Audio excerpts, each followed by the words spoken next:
Dabar dėl jūsų buto, kuriame gyvenate ir kurį reikės parduoti, kad galima būtų naudoti pinigus kaip pradinį įnašą. Tai turėtume mes sustarti vieną dieną, aš atvykčiau į šį būstą, jį apžiūrėčiau, pasidaryčiau rinkos analizę, už kiek būtų galima parduoti tą turtą ir tuo pačiu paruošiau ir pardavimo planą ir pristatyčiau. Ar tiktų? Taip. Gerai.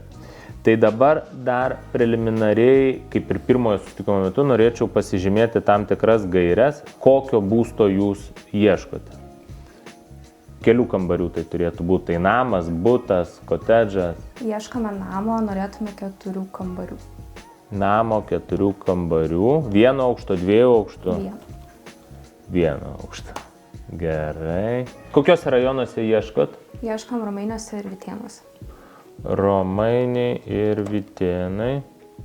O kurių rajonų, kaip pavyzdys, jeigu tikrai rasime gerą variantą, kuris tiks tiek jums, tiek jūsų draugui, bet tai bus nebūtinai Romainiai ir Vitėnai. Ar kategoriškai labai žiūrit į kitus rajonus, ar ne?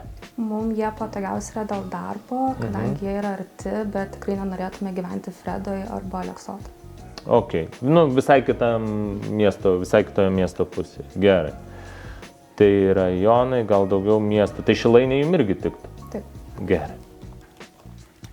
Koks būtų jūsų didžiausias, privalumas namo? Kaip pavyzdys, vyram dažniausiai būna, jeigu nebus garažo, tai nepirksiu. Koks jums būtų tas toks didžiausias ar privalumas, ar minusas, dėl kurio jūs nepirktumėte? Aš norėčiau didelio kiemo ir kad nebūtų daug triukšmo aplink. O kiemo arais kiek galim įvertinti? 6, 9, 10? 6. Nuo 6, ne? Mažiau negu 6?